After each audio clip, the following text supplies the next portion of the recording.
Okay, good evening all and welcome to Learners Academy. Today is our second class of chapter number 1, Relations and Functions.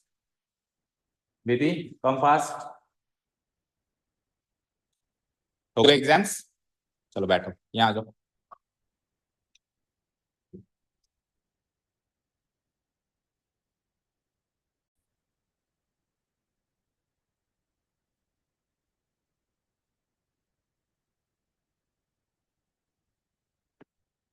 So yesterday we started the first chapter of your course, Relations and Functions. क्या क्या cover किया, quickly खत्म करते हैं. एक तो हमने relations and functions की डेफिनेशन सीखी कि रिलेशन एंड फंक्शन होता क्या है, और रिलेशन फंक्शन क्या होते हैं ये जानने के लिए दोनों का डिफरेंस समझ लो, भाई फर्क क्या है, तो उससे उसकी डेफिनेशन भी याद हो गई. बोलो विद रिलेशन एंड फंक्शन में क्या डिफरेंस होता है, बेसिक डिफरेंस क्या होता है?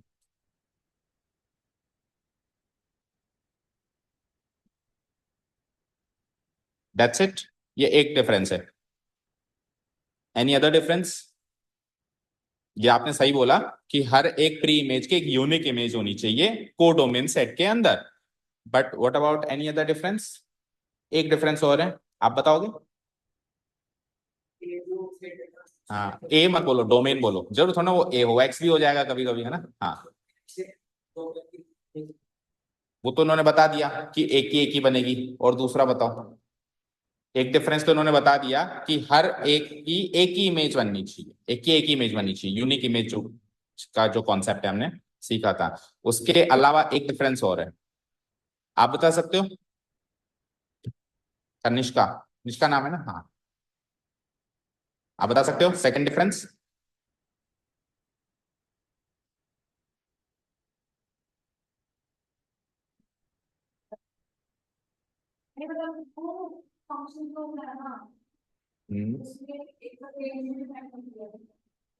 रेंज तो सब में डिफाइन हो जाएगी, फंक्शन में भी हो जाएगी, रिलेशन में भी डिफाइन हो जाएगी.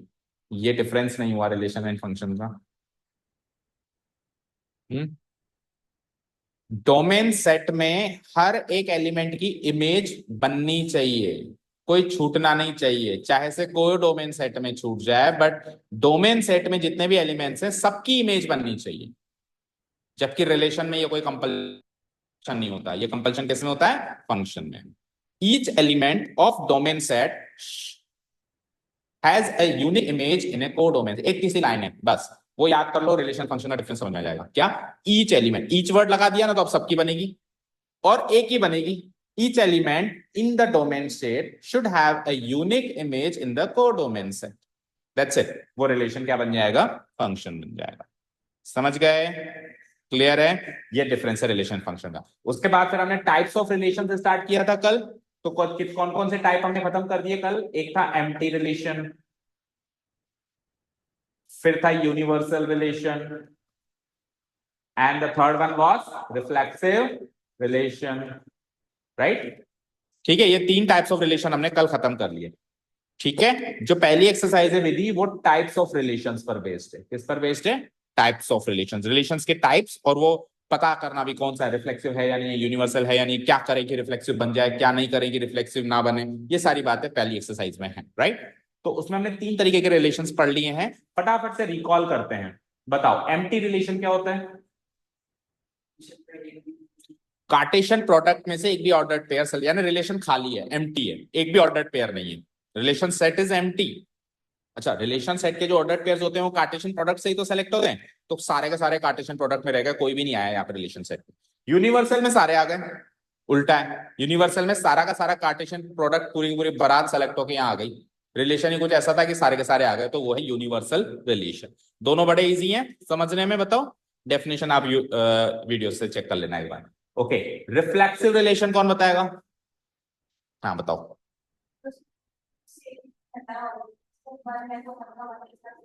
सबकी खुद से ही इमेज बननी चाहिए. अगर एलिमेंट वन है तो वन की इमेज भी वन बननी चाहिए, यानी 1,1 का ऑर्डर पेयर मिलना चाहिए. यानी कि डोमेन सेट में जितने भी एलिमेंट्स हैं, जैसे मान लो डोमेन सेट में तीन एलिमेंट्स हैं, 1 2 3, तो वन का वन से भी ऑर्डर पेयर दिखना चाहिए, टू का टू से भी दिखना चाहिए, थ्री का थ्री से भी दिखना चाहिए. बाकियों से दिख रहा है तो भी अच्छी बात है, नहीं दिख रहा है तो भी अच्छी बात है, बट खुद से दिखना कंपलसरी है रिफ्लेक्सिव रिलेशन होने के लिए. ठीक है? क्लियर। मान लो कि उसके अंदर है सेट ए में एलिमेंट्स हैं 1,2,3,4, 4 एलिमेंट्स हैं। अब उस रिलेशन के अंदर जो ऑर्डर्ड पेयर हैं, उस ऑर्डर्ड पेयर में 1,1 तो है। ओके, 1,1 तो है, ठीक है ना, यानी 1 की 1 से मैपिंग तो हो गई। फिर 3,3 है मान लो, और फिर मान लो 4,4 है। तो बताओ ये रिफ्लेक्सिव रिलेशन कहलाएगा कि नहीं कहलाएगा? नहीं कहलाएगा, क्योंकि 2 की इमेज 2 से नहीं दिखाई देती। जितने भी एलिमेंट्स है सबकी खुद से दिखाई देनी चाहिए, कोई एक्सेप्शन नहीं चाहिए उसको। समझ गए? तो अंडरस्टूड, ये 3 तरीके के रिलेशन समझ गए। अब चौथे और पांचवें इंपॉर्टेंट रिलेशन है सिमेट्रिक और ट्रांजिटिव, जो हम आज की क्लास में कवर करेंगे। Symmetric relation and transitive relation. शुरू करें बेटा, ready? Any doubts, any query? और फिर एक लास्ट में इक्वालेंस होता है, जो सारे सर्वगुण संपन्न होता है, जिसमें सारे ही गुणों वो इक्वालेंट रिलेशन कहलाता है, राइट? तो सिमेट्रिक सिटी से हम स्टार्ट करें। नंबर 4 टाइप ऑफ रिलेशन में, नंबर 4 नोट करो।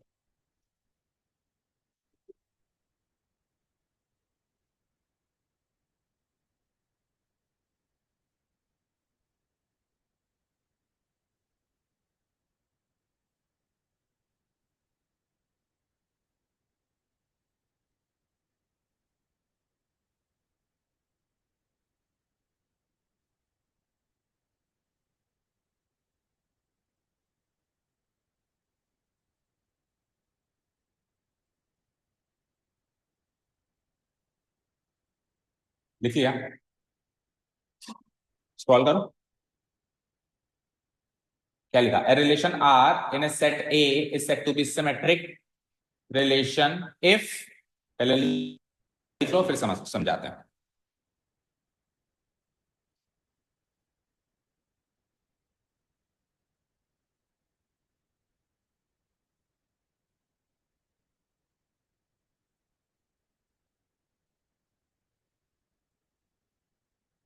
लिखा?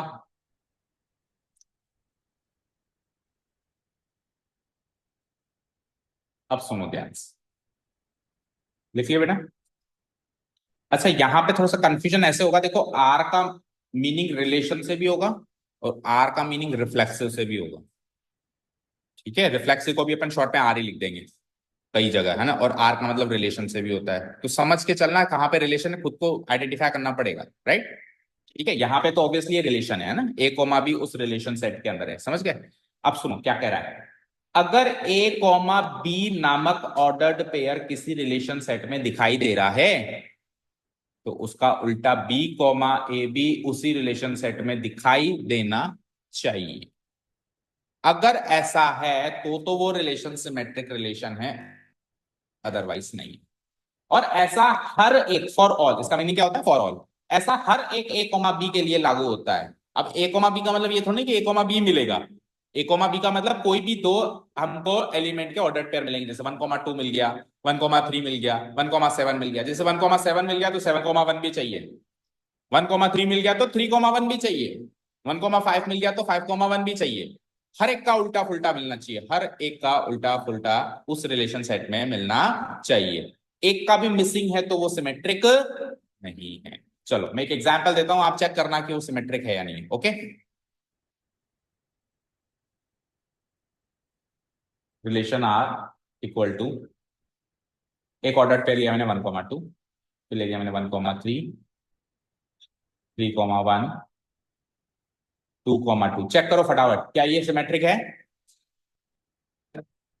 किसका उल्टा नहीं मिला आपको? 1,2 का उल्टा नहीं मिला। अगर मैं लिख दिया 2,1, अब ये सिमेट्रिक है। अब आपके सामने सवाल आएंगे मिसलेनियस एक्सरसाइज में कि इसके अंदर कौन सा ऑर्डर पेयर ऐड करें ताकि ये सिमेट्रिक बन जाए। तो क्या जवाब था? 2,1 ऐड कर दो। समझ गए क्या? यही गेम से मतलब एक तरीके से आपकी जो पहली एक चैप्टर है ना, चैप्टर नंबर 1, उसकी शुरू की 2 एक्सरसाइज तो केवल नंबर गेम है, नंबर्स के साथ खेलना है आपको। उसके लिए नंबर्स की नॉलेज अच्छी होनी चाहिए। ठीक है ना? क्लियर है? तो सिमेट्रिसिटी क्लियर है? कैसे चेक करते हैं सिमेट्रिसिटी? जितने भी ऑर्डर्ड पेयर है सबके उल्टे मिलने चाहिए। अच्छा, सिमेट्रिसिटी चेक करने के लिए आपको सेट ए के अंदर कौन कितने एलिमेंट्स हैं वो भी देखने की जरूरत नहीं है। अभी मान लो उसमें 1,2,3,4 तो भी ये सिमेट्रिक है, और 4 नहीं है तो भी ये सिमेट्रिक है, और 4 के साथ मान लो 4 भी है आगे, 5 भी है तो भी ये सिमेट्रिक है, क्योंकि सिमेट्रिसिटी चेक करने के लिए आपको केवल रिलेशन सेट के अंदर ऑर्डर पेयर देखने हैं कि कौन कौन से हैं और उनके उल्टे हैं या नहीं है। उधर से जो सारे आ गए कोई छूट गया ये सब नहीं देखना। ये सब किस में देखना होता था इससे पहले वाले में, रिफ्लेक्सिविटी में। रिफ्लेक्सिविटी में देखना होता था कि 1 का 1 के साथ है, 2 का 2 के साथ है, 3 का 3 के साथ है, 4 का 4 के साथ है, 5 का 5 के साथ है या नहीं है। लेकिन सिमेट्रिसिटी में ये नहीं देखना कि सबका है या नहीं है, सिमेट्रिसिटी में बस ये देखना है कि जो यहां है उनका उल्टा है या नहीं। बोलो कनिष्क का डाउट है कुछ? बोलो विधि। सिमेट्रिसिटी में यहां पे जो अवेलेबल है ना इनके उल्टे हैं या नहीं है ये चेक करना है। ऊपर से हमने सारे लिए या कुछ छोड़ दिए ये नहीं देखना। जबकि रिफ्लेक्सिविटी में ये देखना होता था कि सारे आए कि नहीं आए, कोई रह तो नहीं गया। तो अब कौन सी प्रॉपर्टी चेक करने के लिए क्या क्या चेक करना है सब याद करते जाओ। कुछ चीजें हम लिख नहीं सकते, केवल याद रखनी पड़ेगी। ठीक है ना? क्लियर? चलें लास्ट टाइप कैटेगरी पे, जो कि है ट्रांजिटिविटी चेक करना। वो सबसे भयानक है, भयानक इन द सेंस मतलब सबसे कॉम्प्लेक्स लगेगी आपको समझने में। शुरू करें, एक बार लिख ले अपन ट्रांजिटिविटी के बारे में, फिर सीखते हैं उसे। लिखो fifth and the last one,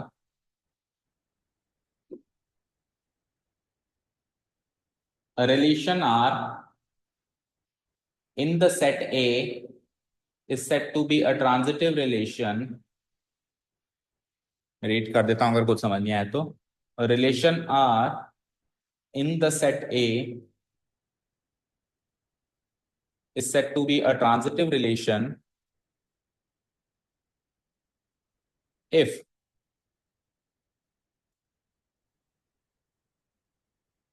A, B belongs to R and B, C belongs to R हैं। अगर A, B रिलेशन R में है और B, C भी रिलेशन R में है, दोनों हैं, तो A, C भी मिलना चाहिए। समझे? अगर A, B रिलेशन R में, B, C रिलेशन R में, जैसे मान लो 2, 3 है और 3, 7 है, तो अब क्या मिलना चाहिए? बोलो। अगर 2, 3 है और 3, 7 है तो अब क्या मिलना चाहिए? और 2, 7 मिलना चाहिए। अगर ऐसा है, वो मिल गया तब तो वो ट्रांजिटिव है। नहीं मिला तो वो ट्रांजिटिव नहीं। इस तरीके से चेक करना है उसके अंदर, ट्रांजिटिविटी चेक करने की। ठीक है?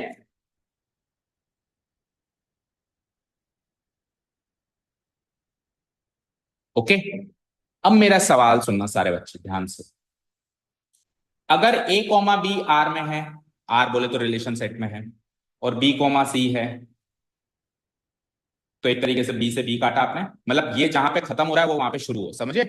जैसे मान लो 1, 2 है, तो फिर 2 से शुरू होने वाले को चेक करना है आपको। मान लो 2 से शुरू होने वाला एक और दिख गया आपको, 2, 5, तो अब आपको किसको चेक करना है? 1, 5। ये मिलना चाहिए तभी ट्रांजिटिव कहलाएगा, नहीं तो नहीं कहलाएगा। ठीक है?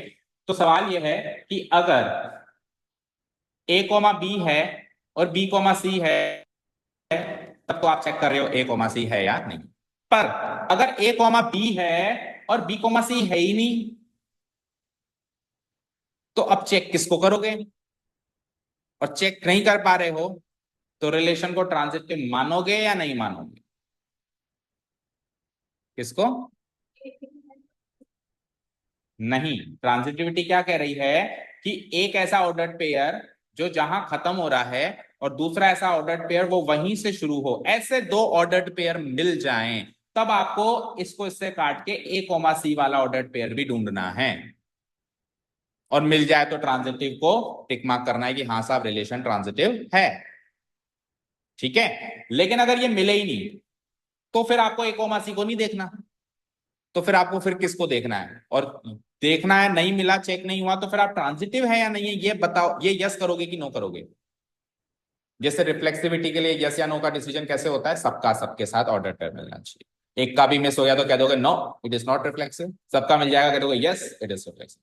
सिमेट्रिसिटी से पीछे हमने क्या सीखी, उसमें आप क्या देखोगे? सबका उल्टा फुल्टा है या नहीं है। सबका उल्टा फुल्टा मिल गया यस इट इज सिमेट्रिक।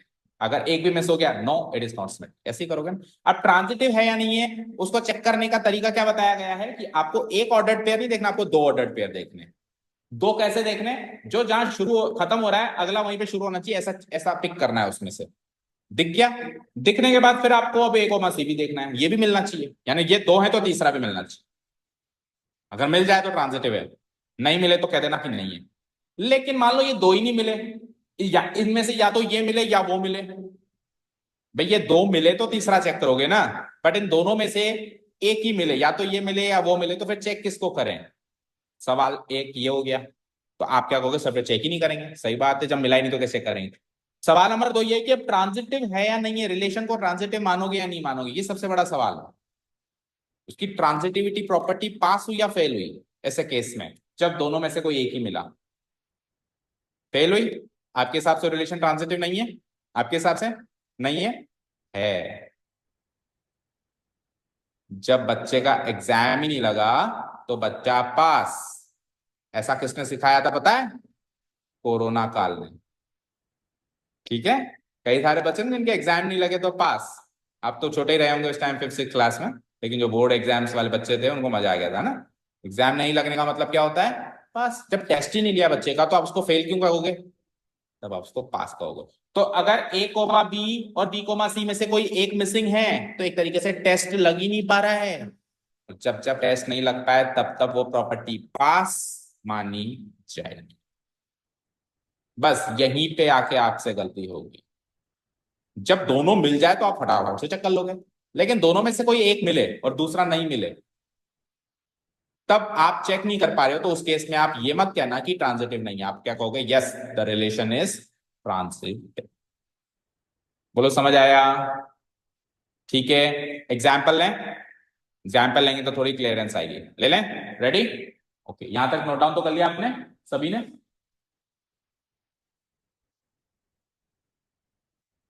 एक रिलेशन है आर, कुछ ऑर्डर उसमें मैं एलिमेंट्स डाल रहा हूँ ना, ऑर्डर पेयर्स डाल रहा हूँ, अब चेक करना कि ट्रांजिटिव है या नहीं, फिफ्थ प्रॉपर्टी फॉलो होती है कि नहीं होती। 1,2, 1,1, 2,5, 5,7। बताओ, is it A transitive relation?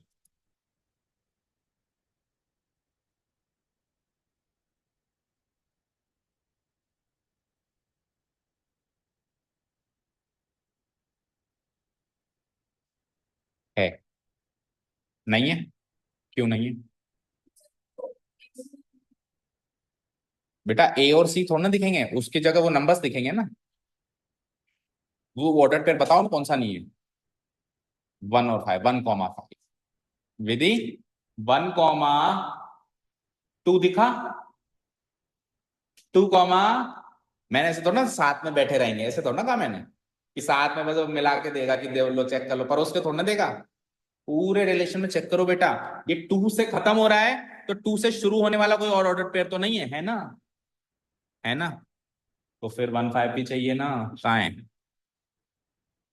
तो ये ट्रांजिटिव नहीं है। अगर मैं इसको 1,5 दे दूं, अब बताओ ये ट्रांजिटिव है क्या? है? है? बेटा इन दोनों को भी तो चेक करो। ऐसे बहुत सारे पेयर्स मिलेंगे, सबको चेक करना है, ये 5 पे शुरू हो रहा है, ये 5 पे खत्म हो रहा है, तो इस पे भी तो टेस्ट लग रहा है। तो फिर 2,7 भी तो चाहिए। केवल शुरू के पे ऑर्डर पेयर पे नहीं चेक करना है, कोई भी ऑर्डर पेयर कहीं खत्म हो रहा हो और उससे अगला ऑर्डर पेयर कहीं शुरू हो रहा हो तो वहां ट्रांजिटिविटी टेस्ट लग रहा है, आपको चेक करना है कि पहला और तीसरे एलिमेंट से बनने वाला ऑर्डर पेयर भी है या नहीं है। तो अभी भी ये ट्रांजिटिव नहीं हुआ, आपको 2,7 भी इसको देना पड़ेगा। हाँ, अब ये हर हाल में ट्रांजिटिव है, अब आप कहीं से भी टेस्ट लगा के देख लो। बोलो समझ आया? अब अभी एक प्रॉपर्टी चेक करने में हालत खराब हो गई, एक ही रिलेशन में तीनों प्रॉपर्टी चेक करनी होगी, रिफ्लेक्सिविटी भी चेक करनी होगी, अच्छा बताओ ये रिफ्लेक्सिव है क्या? नहीं पहले ये बताओ सिमेट्रिक है क्या, जो आज की पहली प्रॉपर्टी सीखी हमने। सिमेट्रिक तो बहुत आसान है चेक करना, सबका उल्टा चाहिए। मुझे तो 2,5 का भी नहीं दिख रहा, 1,5 का भी नहीं दिख रहा, तो किसी का भी नहीं दिख रहा, सिमेट्रिक तो 100% नहीं है। अच्छा रिफ्लेक्सिव है क्या? नहीं है? रिफ्लेक्सिव है? तीनों का आंसर गलत है। रिफ्लेक्सिविटी चेक करने के लिए डोमेन सेट चाहिए। डोमेन सेट तो बताओ, तभी तो चेक करेंगे कि सबका सबसे इमेज बना कि नहीं बना। सिमेट्रिसिटी और ट्रांजिटिविटी के लिए चाहे से डोमेन सेट नहीं भी दिया है तो चल जाएगा काम, लेकिन रिफ्लेक्सिविटी और यूनिवर्सल रिलेशन, ये दो चीजें सेकेंड एंड थर्ड प्रॉपर्टी को चेक करने के लिए आपको चेक पूरा डोमेन सेट चाहिए होगा। क्लियर? ठीक है। क्लियर है क्या यहां तक सारी बातें? बोलो। ओके। अच्छा अब बताना, एक रिलेशन और देता हूं मैं, बताना ट्रांजिटिव है या नहीं, है ना?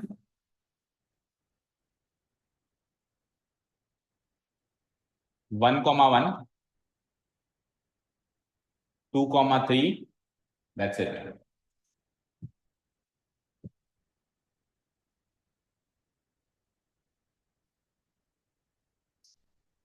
है या नहीं है? है। है। है। ऐसे दो ऑर्डर्ड पेयर दिखाई ही नहीं दे रहे कि ये खत्म हो रहा है वहां से वो शुरू हो रहा है। That means A comma B है, लेकिन बी कोमा सी जैसा कुछ है ही नहीं। इसको ए कोमा बी माने तो उसके लिए भी बी कोमा सी नहीं है, उसको ए कोमा बी मान लो तो उसके लिए भी बी कोमा सी नहीं है। तो जब एक है दूसरा है ही नहीं तो टेस्ट ही नहीं लग रहा, तो ये ट्रांजिटिव कहलाएगा। It is a transitive relation. ठीक है, बस यही गलती होगी। यही गलती होगी, जब टेस्ट नहीं लगने पे आप इसको फेल करके आएंगे। ओके। तो उस टाइम कोरोना काल को याद कर लेना बस। ठीक है। ओके। कर दूं डिलीट? रेडी आगे बढ़ने के लिए? ओके। इंटरेस्टिंग है चैप्टर, आपकी 12th क्लास की पूरी मैथ्स बड़ी इंटरेस्टिंग है, समझ समझ के चलो, मजा आएगा। बर्डन नहीं लेना है बस किसी चीज का, जो चीज समझ में नहीं आया पूछना है 10 बार। ओके। और मेहनत करनी है। अब जैसे कल का जो पढ़ाया था वो आप रिवाइज नहीं करके आए, ये नहीं होना चाहिए। मुझे पता है नहीं करके आए। ठीक है। क्योंकि रिवीजन आप बच्चे ऐसे करते ही नहीं है 12th क्लास में, क्या वो फीलिंग आती नहीं कि अब तो हम बड़े हो गए, क्या कॉपी उठा के रिवाइज करें, इसलिए मैंने वीडियो देने का प्रावधान शुरू किया। अभी जैसे आप का ग्रुप बनेगा तो उसमें डेली के डेली वीडियोस आएंगे, तो उसमें आपको कुछ नहीं करना।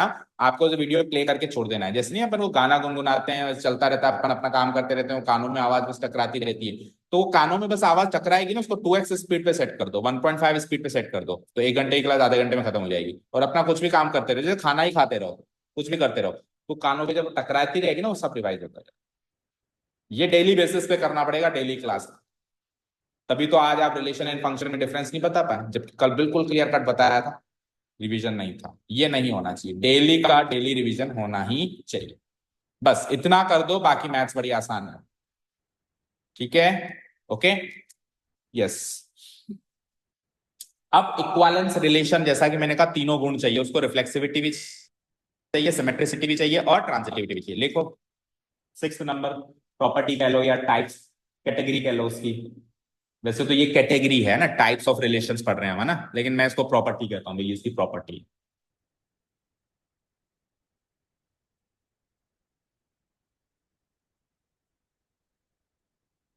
समझ आ रहा है या जूम करूं? आ रहा है?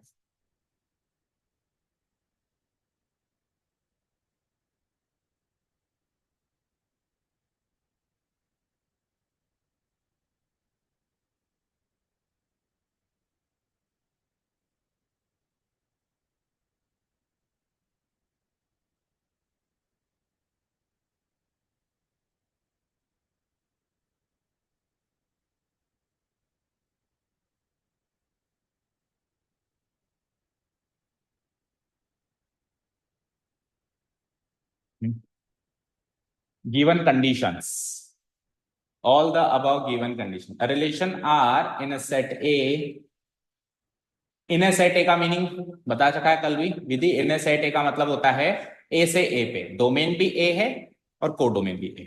Is said to be an equivalence relation, इसको इक्वालेंस रिलेशन कहेंगे if it satisfies all the above given condition. जो शुरू की तीसरे चौथे पांचवें नंबर की कंडीशंस हैं, प्रॉपर्टीज हैं, रिफ्लेक्सिविटी, सिमेट्रिसिटी, ट्रांजिटिविटी, ये तीनों सेटिस्फाई करें। That is R is reflexive and R is symmetric and R is transitive, ये तीनों चीज हैं, तो उसे इंप्लाई हो जाएगा कि R is equivalent relation, implies R is equivalent. अच्छा मैथ्स में एंड और का मीनिंग तो पता है ना, सेट थ्योरी में सीखा होगा लास्ट ईयर। एंड और एंड मतलब ये भी चाहिए, ये भी चाहिए, ये भी चाहिए, और का मतलब या तो वो चाहिए या फिर ये चाहिए। तो एंड लगाया इसके बीच में, और नहीं लगाया है, क्या लगाया है? एंड, यानी कि एक दो तीन तीनों टिक मार्क होने चाहिए, तब जाके आप कह पाओगे आर एस इक्वालेंट रिलेशन। ठीक है। अब देखो सवाल ये आ गया कि check whether the given relation is equivalent और नॉट। तो एक तरीके से तीनों चेक करवा लिया उसने। और मोस्ट प्रोबेबली तीनों ही चेक करवाएगा। जो रिलेशन टाइप्स ऑफ रिलेशन का सवाल आएगा, 2 नंबर या 3 नंबर का एक सवाल आएगा, उसमें तीनों चीज चेक करवाएगा मोस्ट प्रोबेबली। ओके, चलें आगे। ओके, अब देखो आगे के जो एक टॉपिक है इक्विवेलेंस क्लास, वो अभी इस मोमेंट पे आपको थोड़ा समझाएंगे ना तो थोड़ा सा हैक्टिक लगेगा ना, और उसके बाद फिर सीधे टाइप्स हो, बस एक ही हमारी टॉपिक छूटती है अभी, इक्विवेलेंस क्लास और फिर उसके results and interpretation. That's it, 2 page का हमारा टॉपिक है, लेकिन उसको अभी समझाएंगे ना तो सब ऊपर से जाएगा। तो इसलिए हम एक काम करते हैं, हम अभी एक्सरसाइज स्टार्ट करते हैं, और जो हमने अभी तक सीखा है 5 टाइप के रिलेशंस, 5 में से भी 3 इंपॉर्टेंट, रिफ्लेक्सिविटी, सिमेट्रिसिटी, उसके कुछ क्वेश्चंस करते हैं तो थोड़ा कॉन्फिडेंस गेन, और फिर जब वो उस पर कमांड हासिल हो जाएगा, थोड़ा कॉन्फिडेंस मिलेगा ना, तो फिर वो इक्विवेलेंस क्लास क्या वो भी समझ में अच्छे से आएगी। ठीक है, तो आप एक काम करें, ये इक्विवेलेंस क्लास के लिए आप देख लो, 1 पेज ये है, 1 पेज ये, इतना स्पेस छोड़ दो, और फिर एक्सरसाइज 1.1 मार्क कर दो, ताकि नोट्स एक ही जगह रहने चाहिए आपके, है ना। पहली एक्सरसाइज, एक तो ये पेज है, अभी आपको आइडिया तो लग गया होगा ना कि मेरा 1 पेज आपका कितना, आपका तो एक पैराग्राफ के बराबर ही है ना, और 1 पेज ये डन। उसके बाद फिर ये जो एक मिनट रुको भाई, 3 पेज है, सॉरी, 3 पेज है, 3 पेज, मतलब इसके 3 पेज है ना। फिर उसके बाद टाइप्स ऑफ फंक्शंस हैं, वो तो फिर सेकंड एक्सरसाइज का पार्ट है। चलें एक्सरसाइज पे चलें, क्लोज करूं उसको, नोट्स को। Let's go to the first exercise of your class 12।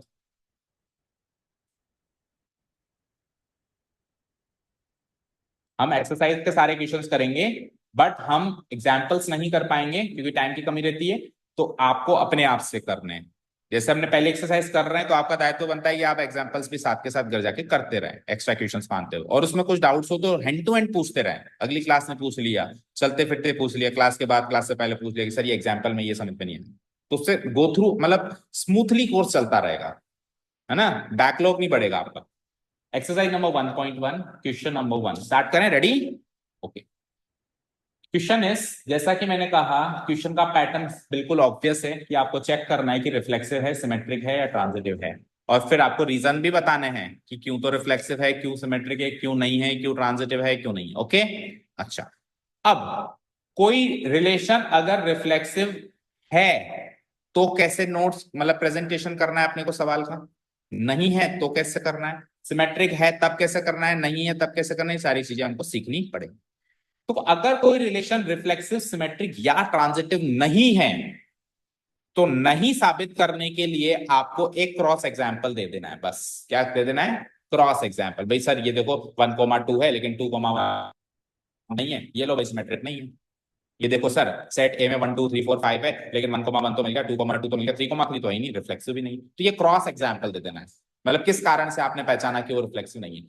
लेकिन अगर वो रिफ्लेक्सिव है, तब आप एग्जाम्पल नहीं दे सकते, तब आपको सेट थ्योरी का इस्तेमाल करके और प्रॉपर नोट्स बनाकर उसको प्रेजेंट करना पड़ेगा। यानी कि किसी भी रिलेशन का रिफ्लेक्सिव, सिमेट्रिक, ट्रांजिटिव नहीं होना आपके लिए फायदेमंद है, क्योंकि उसमें क्रॉस एग्जाम्पल दिया और फ्री, लेकिन होना आपके लिए थोड़ा लेंदी प्रोसेस है। दोनों चीजें अपने को यहां पे सीखनी है, ठीक है ना। सवाल भी समझना सीखना है और प्रेजेंटेशन भी सीखना है, क्योंकि आपको मन में तो पता चल गया ये रिफ्लेक्सिव है, लिखोगे क्या, जिस भाषा में अभी हम दोनों बात कर रहे हैं, हम आपस में बात कर रहे हैं, इस भाषा में थोड़ा लिख के आएंगे हम पेपर को कि सर देखो 1,1 है, 2,3 नहीं है, ऐसे मार्क्स मिलेंगे क्या, नहीं, मैथमेटिकल प्रेजेंटेशन चाहिए होगी वहां पे प्रॉपर, वो सीखनी है। ठीक है, स्टार्ट करें। क्वेश्चन नंबर 1, रिलेशन आर है, डोमेन को डोमेन क्या है, सेट ए, सेट ए की डेफिनेशन है 1 से लेके 14 नेचुरल नंबर्स। रिलेशन आर कैसे डिफाइन है, वो एक शर्त बताता है ना, रिलेशन में एक शर्त